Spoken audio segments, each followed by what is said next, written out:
répondre à plusieurs questions qui m'ont été posées, je vous présente la méthode afin de réaliser les tests de capacité à monter en ISO des appareils photo et la capacité de gestion de la plage dynamique de nos capteurs.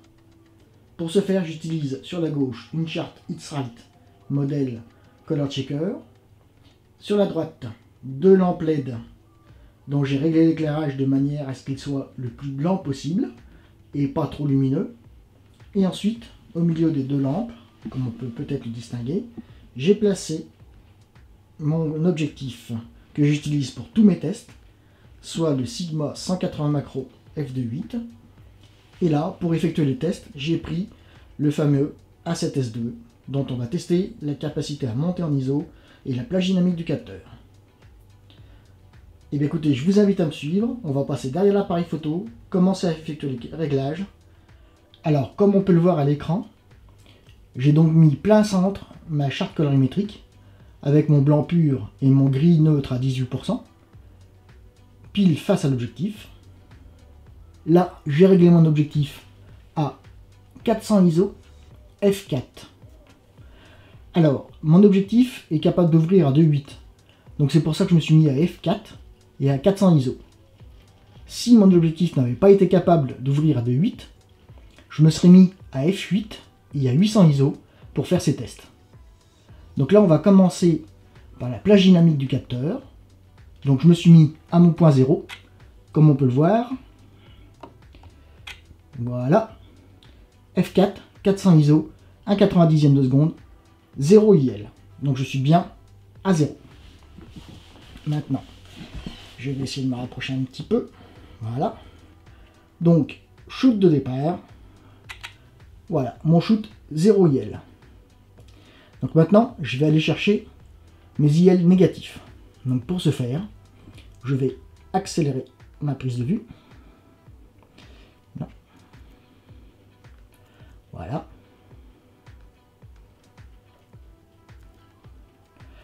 Tac, j'attends bien que mon afficheur m'indique -1 IL. 1/200 de seconde pour mon cas de figure. Je shoot. Voilà mon -1 IL. Maintenant, je vais chercher mon -2 IL. -2 IL. Je shoot. -2 IL. Pour réaliser ces tests, j'ai réglé mes plages d'incrémentation et de décrémentation de mes expositions et de mon ouverture, et même de mes ISO, par palier de 0,5 IL. Parce que là, vous allez le voir maintenant, lorsque je vais faire mon -3 IL, mon afficheur va se mettre à clignoter à -2. Et là, rien ne me dit que je suis à -3 IL, sauf que, pour ce faire, j'ai cliqué 2 crans. 2 crans à droite ou 2 crans à gauche, selon comment votre appareil photo est paramétré. En ce qui me concerne, 2 crans à droite, pardon. Et j'ai donc -1 IL. Donc là, -3, je shoot mon palier -3 IL. Je fais mon -4. 2 crans à droite, -4 IL. Je shoot. 2 crans à droite, -5 IL. Je shoot. 2 crans à droite, -6 IL. Je shoot. Et là, j'arrive à la capacité maximale de mon obturateur, soit 1/8 millième de seconde. Je serai donc à -6,5 IL. Je shoot. Je reviens à mon palier 0. Et de mémoire, 1/90e de seconde. Voilà, palier 0. Mon afficheur m'indique bien 0 IL. Je shoot pour mon point 0. Et là maintenant, 2 crans à gauche. Tac, +1 IL, je shoot. 2 crans à droite, +2 IL, je shoot. 2 crans, -3, je shoot. +3, pardon, je shoot. 2 crans, +4, je shoot. 2 crans, +5, je shoot. 2 crans, +6, je shoot. 2 crans, plus 7. Et tant que vous voyez apparaître des informations à l'écran, comme là je pourrais encore aller jusqu'à plus 8, plus 9 et peut-être plus 10, j'incrémente à chaque fois de 2 crans, et je shoot, et ça me donne mes paliers d'IL. Donc là, pour la plage dynamique, c'est fait. Donc maintenant, on va aller modifier les réglages de l'appareil photo pour pouvoir faire la gestion de la montée en ISO. Pour ce faire. À présent, j'ai modifié la configuration du test. J'ai mis ma charte colorimétrique en mosaïque de couleurs, parce que ce qui va m'intéresser, c'est de venir chercher le bruit sur une petite partie de l'écran, en l'occurrence ici, sur le petit carré noir pur. Et là, on va monter les ISO, rester exactement à la même exposition, c'est-à-dire qu'on va maintenir notre 0 IL, et on va prendre des photos à 100, 200, 400, 800, etc. Monter les ISO au fur et à mesure à chaque photo. Donc là, je suis bien à 100 ISO, donc je vais modifier mon exposition. Voilà. Donc là maintenant, 1/15 de seconde, 0 IL, 100 ISO, F4. Premier shoot, voilà, 100 ISO. J'en refais un deuxième, histoire de bien m'assurer de la chose. 100 ISO. Et maintenant, je monte mes ISO. 200 ISO. Et là maintenant, la vitesse, je maintiens mon exposition à 0 IL. Et grâce à toujours au fait que j'ai réglé mes paliers d'exposition par palier de 0,5 IL, je sais que toujours j'ai 2 crans pour garder une exposition à 0. 1/30 de seconde, 200 ISO, je shoot. Et on continue. 400 ISO. 400 ISO. 1/60 de seconde, 0 IL, c'est normal. Parce que je vous rappelle que selon le triangle d'exposition, et je vous invite à aller revoir la vidéo si vous ne l'avez pas vue, ou si vous ne l'avez pas bien comprise, j'ai modifié mes ISO d'un IL, j'augmente ma vitesse d'obturation d'un IL, enfin je la diminue d'un IL plus exactement, donc plus 1 moins 1 égale 0, donc j'ai bien mes 0 IL. Je shoot. Là, touc, 800 ISO, 2 crans, 125e, je shoot. ISO, 1600 ISO, 2 crans, 0 IL, je shoot. Et on continue. 3200, 2 crans, je shoot. 6004, 2 crans pour la vitesse, je shoot. 12008, 2 crans, je shoot.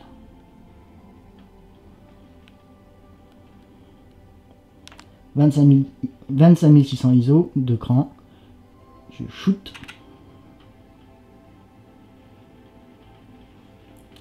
Et un dernier palier, 51200 ISO, 2 crans, je shoot. Et voilà, je suis monté jusqu'à 51200 ISO. Je pourrais largement aller plus loin parce que mon appareil photo me permet de monter largement jusqu'à 104000. Mais là, pour de la photo, c'est inutile parce que déjà, même 51200 ISO, c'est énorme. En général, en photo, on dépasse très rarement 6400 ISO. 12800 ISO dans de très rares cas, vraiment exceptionnels. Mais déjà, 6004, vous allez voir que, bon, là, la 7S2 va très bien s'en sortir. Mais ce serait un A7 III, un EOS R ou un autre appareil photo du genre, voire même un 5D4, à 6400 ISO, ça commence déjà à être insupportable. Et bien écoutez, maintenant on va aller derrière Lightroom, on va télécharger tout ça, et on se retrouve derrière l'ordinateur.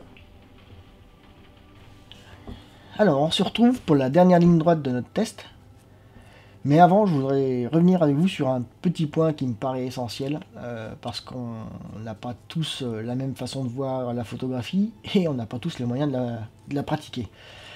Et ça, pour le dire à certains de mes élèves quand je les ai en stage, c'est important de faire comme on l'entend, comme on peut. L'essentiel, c'est de se faire plaisir. Donc là, pour le test, j'ai utilisé la charte colorimétrique X-Rite, modèle Color Checker. cette charte a un certain coût financier que potentiellement tout le monde ne peut pas se permettre. Et j'ai été comme tout le monde, j'ai commencé petit. Donc quand j'ai commencé petit, j'ai utilisé une carte colorimétrique, une charte que j'ai trouvée sur Amazon pour pas citer la marque. J'ai aucune affinité commerciale avec eux, mais n'empêche, voilà, ça m'a coûté 10 € les 3 cartes. Et j'ai fait tous mes tests avec ces 3 cartes au début de ma carrière photographique.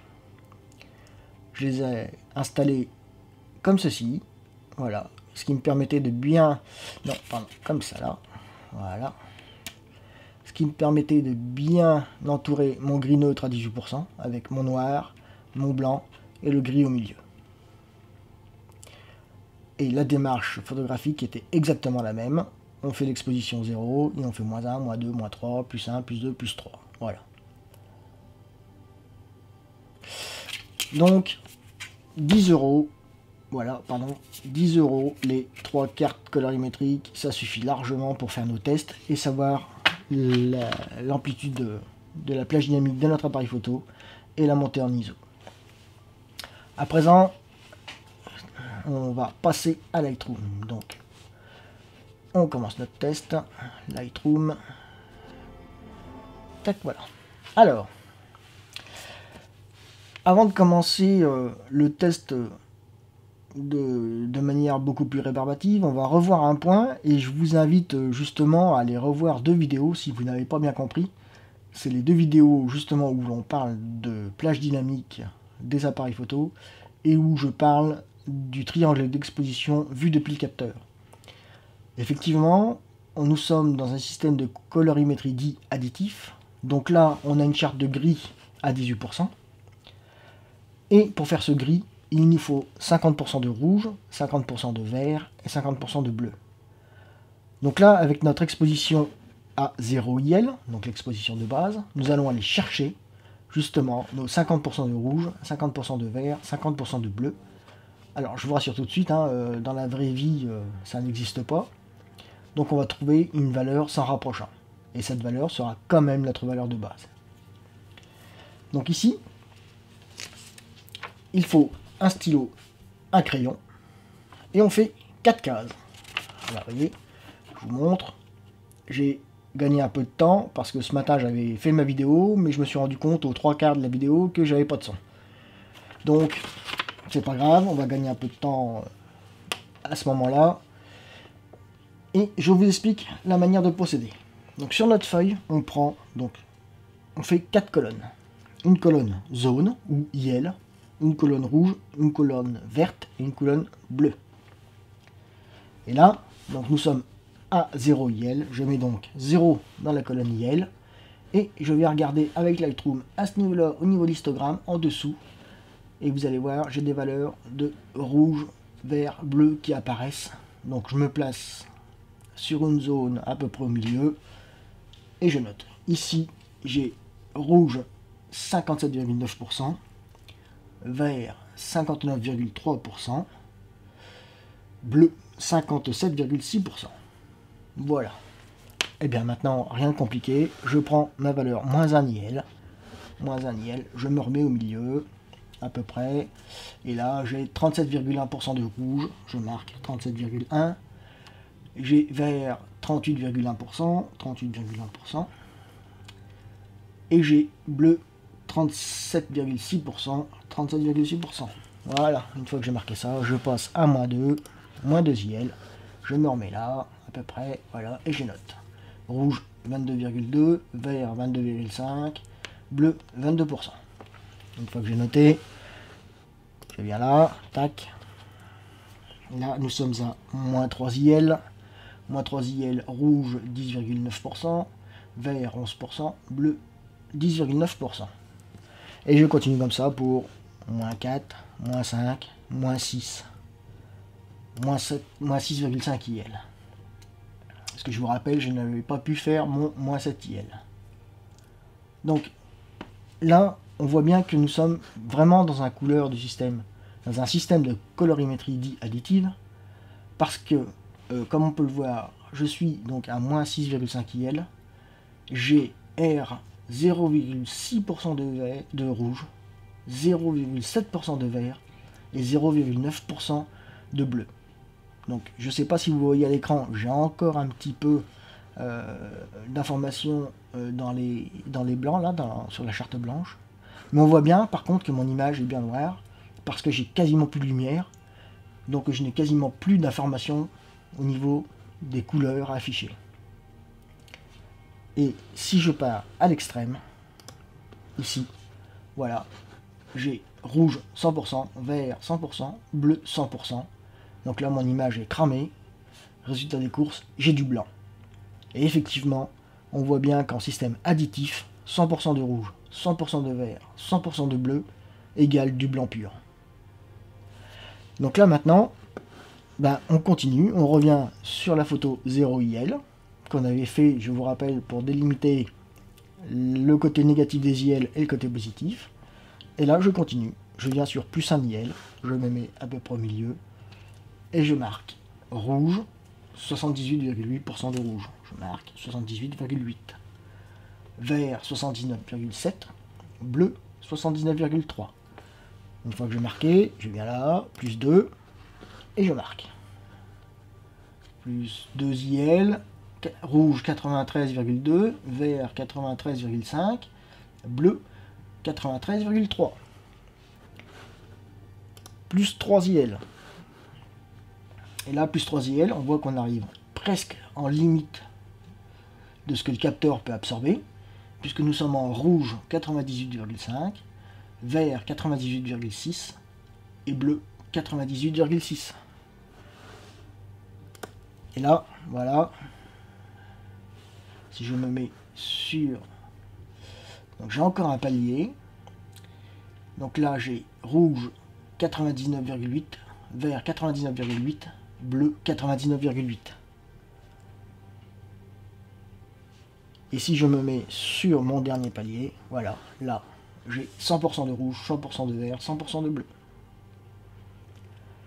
Une fois que j'ai compilé tout ça dans mon tableau, je ferme Lightroom puisque nous n'en avons plus besoin. Fermer. Oui. Voilà. Ouais. Tac. Maintenant, j'ai besoin de Photoshop pour ce qui est des ISO. Donc je viens sur Photoshop, je vais vous partager Photoshop.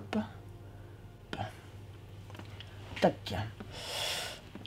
Et là dans Photoshop, je vais venir ouvrir mes photos. Alors là, bon, j'ai la chance, comme je vous l'ai dit tout à l'heure, d'avoir déjà ouvert mes photos, donc elles apparaissent dans l'historique. Sinon, je fais Fichier, Ouvrir. Je récupère mes photos. Voilà. Tac. Ouvrir. Et là, j'ai Caméra Raw qui s'ouvre. Je vérifie bien que je suis à 100 ISO pour la première. 100 ISO, c'est bien ça. Ouvrir. Supprimer le profil colorimétrique parce qu'on n'en a pas besoin.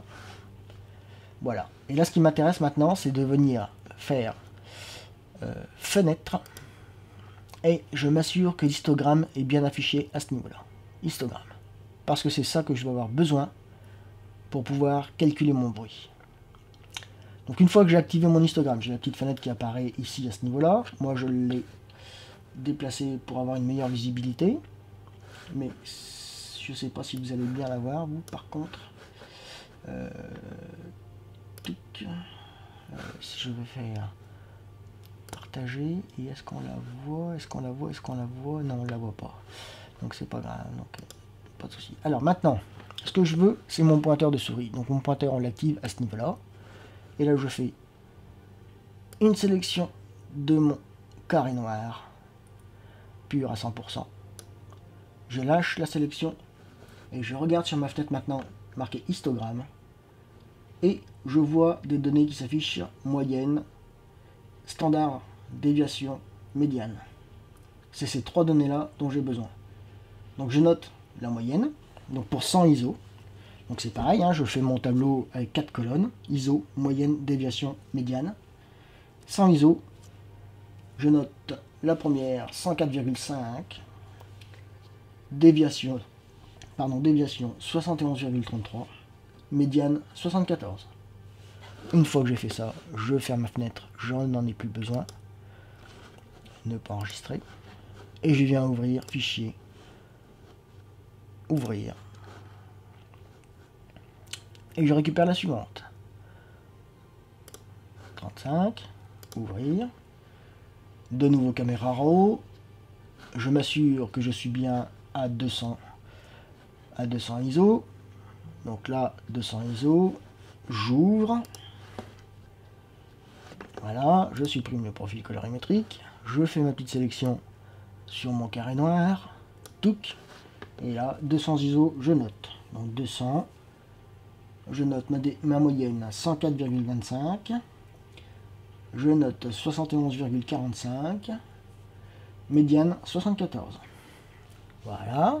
Donc là, je ferme cette fenêtre. Je n'en ai plus besoin à nouveau. Enregistrer. Fichier. Ouvrir. Et je vais chercher ma photo à 400 ISO. 400 ISO. Ouvrir. Caméra RAW s'ouvre. Je vérifie bien dans l'histogramme en haut à droite que je suis à 400 ISO. Ouvrir. Photoshop l'ouvre. Je supprime le profil colorimétrique. Voilà. Je fais mon carré de sélection. Touc. Et là, je regarde. Moyenne 104,38. Je note 104,38. La déviance standard 71,35. Je note. Et la médiane 74. Et je note. Et voilà. Et je continue comme ça de faire cette sélection là jusqu'à mon tableau, enfin jusqu'à mes ISO finaux qui étaient 51 200 ISO, je vous rappelle. Donc une fois que j'ai fait ça, je reviens maintenant sur mon petit classeur Excel que j'ai fermé lui aussi, donc je vais le rouvrir, c'est pas grave. Partager l'écran, voilà. Donc là j'ai mon classeur Excel. Alors, je vous montre, j'ai mes premiers tests pour mes anciens appareils photo ou mes appareils photo récents. Comme on peut le voir, mes tableaux sont déjà prédéfinis. J'ai fait copier mon premier tableau à ce niveau-là et j'ai fait un collage spécial sur ma deuxième feuille, pardon. Donc on voit bien A7S2, on voit bien mes ISO, on voit bien la moyenne que j'ai relevée, la déviation que j'ai relevée, la médiane que j'ai relevée. Et là maintenant, j'ai introduit une formule mathématique qui me permet de calculer mon pourcentage de bruit dans l'image, le ratio de bruit, et pour les plus scientifiques qui aiment bien parler en dB ou en décibels, le bruit en décibels dans l'image. Voilà.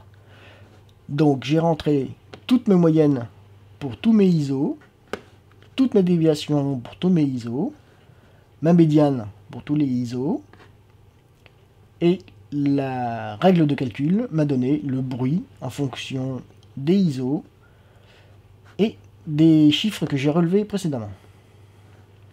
Et après, j'ai une autre formule qui apparaît ici, qui me donne, alors je ne sais pas si vous la voyez bien, mais qui me donne le bruit avec la fameuse règle 20 log de 10. Pour ceux que ça intéresse, je peux fournir les règles de calcul si besoin. Et donc j'ai fait une insertion d'un graphique que je vais agrandir maintenant. Voilà. Voilà. Ce qui me permet d'en déduire pour cet appareil photo, donc la 7S2, j'ai un premier palier d'ISO, donc à 100 ISO, avec un bruit, comme on peut le voir, je vais essayer, voilà, de 3,59% ou de moins 3,29 décibels. À 200 ISO, j'ai une cassure. Donc si certains d'entre vous ont entendu parler, on peut dire qu'à ce niveau-là commence la courbe de double ISO. Donc je tombe mes décibels, enfin mes décibels à moins 3,25. Et j'ai 2,08% de bruit. Et après, on peut se rendre compte que de 400 ISO à grosso modo 12800 ISO, j'ai un bruit qui est identique, quelle que soit ma plage d'ISO utilisée. C'est-à-dire que grâce à l'A7S2, je vais pouvoir utiliser indifféremment les plages de 400, 800, 1600, 3200, 6400, même 12800 ISO, sans aucun problème. Je n'aurai quasiment pas de bruit à l'image. Après, par contre, on voit bien, hein, c'est net, hein, que le bruit part en fusée, et on explose rapidement le quota. Par contre, 51200 ISO, on se rend compte qu'on est à moins de 12% de bruit. Hein. Si je vous montre en comparaison d'autres appareils photo, par exemple notamment l'A7R3, donc on voit la courbe en bleu ici, 52 600 ISO, vous vous rendez compte? Je suis à 65% de bruit. La différence est énorme. Alors après, il faut remettre les choses dans le contexte. Hein. Je vous invite à aller voir la vidéo justement sur le triangle d'exposition vu depuis le capteur. Justement, l'A7R3 et l'A7S2 n'ont pas le même capteur. Il y en a un, l'A7R3, 42 millions de pixels, l'A7S2, 12 millions de pixels. La grosse différence vient aussi à ce niveau-là.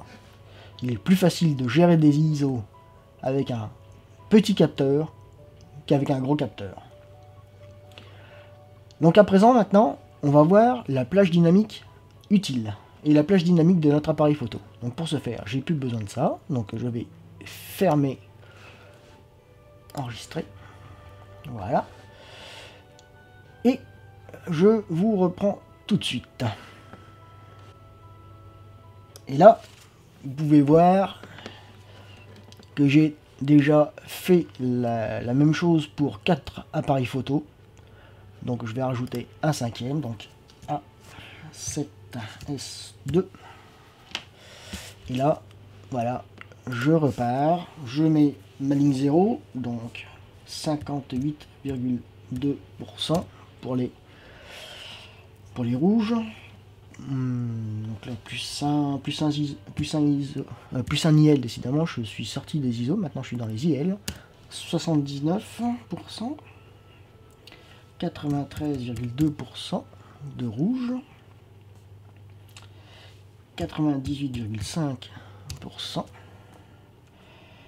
99,8%, 100%. Voilà. Et là maintenant les IL négatifs, donc 37,2, voilà, 22,3, 10,9, voilà, 5, 2,5 et 1. Et on peut dire qu'il y a moins 7 IL. Voilà, j'ai 0. Donc maintenant les verts. Donc 0 IL, j'ai 59,2, 37,9, 22,4, 11, 5, 2,5, 1,1. Ah non, je me suis trompé, c'est pas grave, on va faire stack. Hop. Bah non. Alors, c'est pas grave, 37,9. 22,4.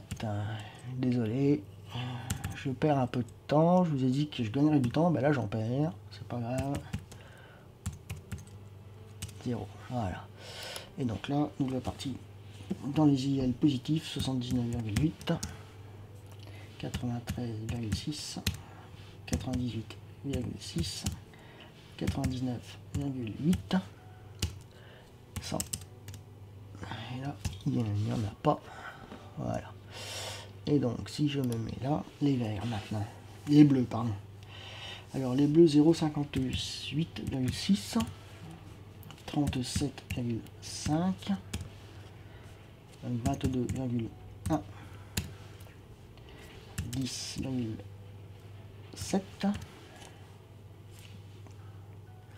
Et ben, je refais la même bêtise. Oh, c'est pas vrai. 37,5. 22,1, 10,7, 4,9, 2,4, non, 2,4 j'ai dit, 1,1 et 0. Voilà, et là maintenant je repars dans mes IL positifs, 79,3, 93,3, 98,6, 99,8 et 100. Voilà. Et là maintenant, eh ben, c'est pas compliqué, je fais ma moyenne. Donc la moyenne, je fais ça, je fais égal, j'ouvre une parenthèse, tac, ça, plus, ça, plus, ça. Je ferme ma parenthèse, divisé par 3, tac, ah faux. Alors qu'est-ce que j'ai fait comme bêtise? Oui, bah oui, 0, 0, c'est pas grave. Donc ça, on y notera à la main. Donc là, je viens là, tac. Alors bon, bon, alors j'ai fait une bêtise. Ah oui, j'ai mis égal 3. Oh, c'est pas vrai. Tout de vérifier tout de suite comme un bonnet. Voilà, tac. Non, mais qu'est-ce que tu me fais, toi?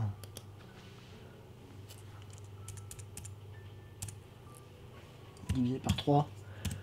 On va y arriver, voilà, 0. Bah oui, c'est plus juste là d'un seul coup d'un seul. Donc je tire toute ma colonne et voilà. Et là, donc j'ai mon 0 IL que je viens tout de suite mettre en couleur. Et là, on peut voir que tac, ça, voilà.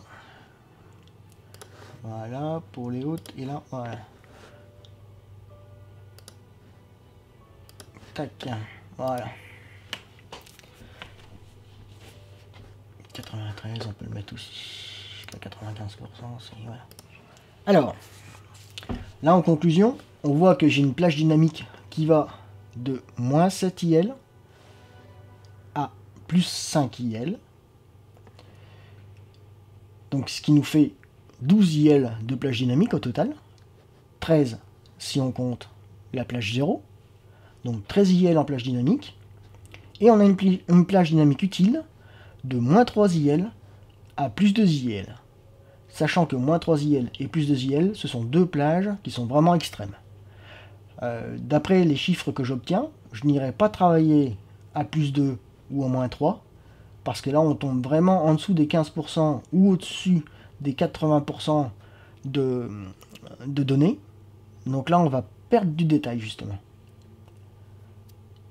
Donc en conclusion, je peux dire que la plage dynamique utile dans laquelle je vais travailler avec la 7S2, ce serait de moins 2 IL à plus 1 IL. Pour ceux qui ont du mal avec les notions de plage dynamique et plage dynamique utile, je vous renvoie à la vidéo justement où je traite de la plage dynamique et où j'explique un petit peu tout ça.